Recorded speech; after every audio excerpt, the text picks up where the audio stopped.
Akhlak Nabi itu bisa buat orang yang benci sama beliau jadi jatuh hati kepada beliau. Kalau kita udah jatuh hati jadi benci.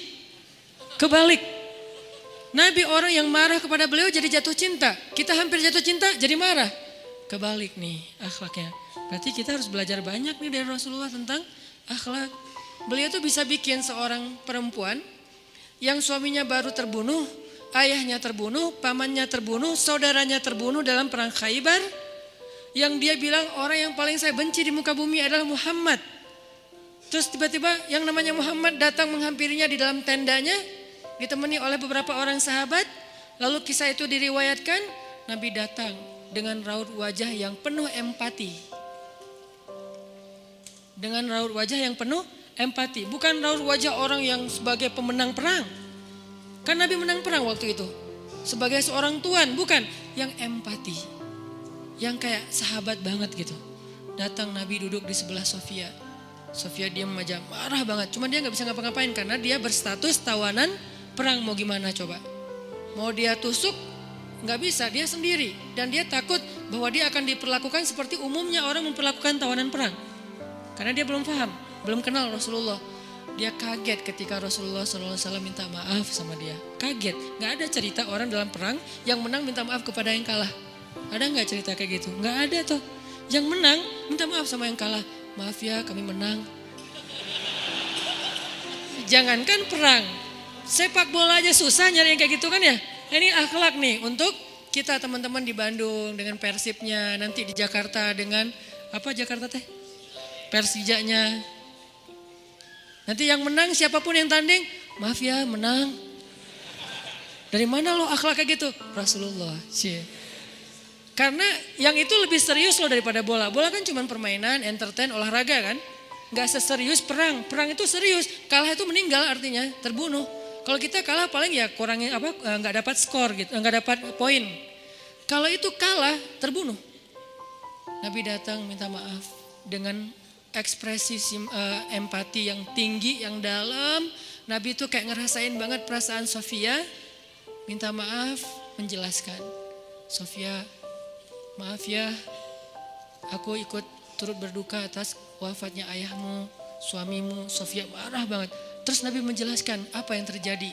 Aku tuh udah ngasih kesempatan agar kita gak usah berperang. Tapi mereka terus menyerang. Maaf ya, menjelasin lagi. Maaf ya, ngejelasin lagi. Berjam-jam. Seolah-olah Nabi yang minta pengampunan kepada Sofia. Seolah-olah Nabi itu tawanan perang. Minta maaf, menjelaskan kejadiannya. Minta maaf, menjelaskan. Terus kayak gitu dengan ekspresi serius. Dan kelihatan banget lah. Ucapan dan ekspresi orang yang jujur kan kelihatan ya.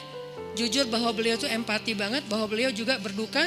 Terus sampai Sofia dari yang tadinya lihat ke bawah nunduk marah. Lama-lama ngelihat ke arah Rasul. Ngelihat ekspresi Rasul serius banget, malah dia jadi kasihan. Sampai akhirnya dia jatuh cinta kepada Rasulullah SAW. Kata Sofia, ketika Rasulullah SAW datang kepada saya, waktu itu dia adalah orang yang paling saya benci di muka bumi. Tapi dia terus meminta maaf dan menjelaskan. Meminta maaf dan menjelaskan.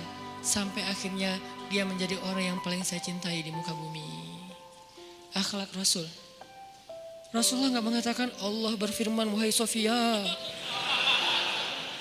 Enggak, belum ke sana. Akhlak dulu, baru nanti ajarin. Tarbiyah namanya kan ya. Sesungguhnya di dalam Al-Quran ada ayat tentang orang-orang yang kafir yang telah mati terbunuh. Enggak, Rasulullah tuh tahu. Jangan ngomongin tentang ayahnya yang mati terbunuh, ibunya yang pamannya, suaminya yang mati dalam keadaan kafir. Nabi gak mau ngomongin itu, kenapa? Menjaga perasaan Sofia. Kok masih dijaga sih perasaan, kan mereka beda agama, mereka orang kafir. Inilah akhlak Rasul. Sehingga Nabi membahas yang membuat Sofia merasa kayak dihargai.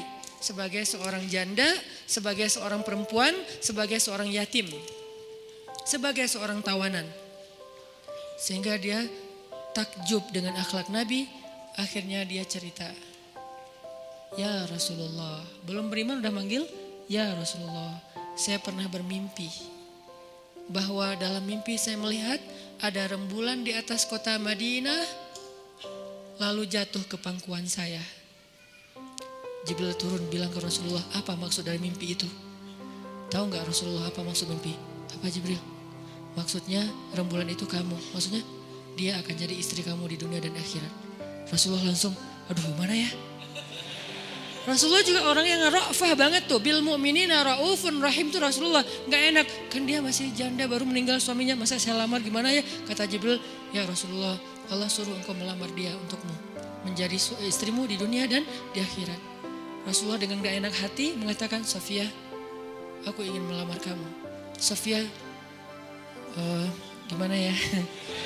Itu mah cewek ya. Saya mencoba untuk menghayati kisah ini dari angle cewek elegan ya. Bukan cewek biasa, oh boleh gak apa-apa sih, gue sih enggak. Cewek elegan, cewek terhormat, cewek yang soleha walaupun belum beriman.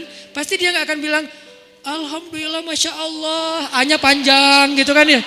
Terus pakai emoticon berderai-derai, enggak. Dia terhormat.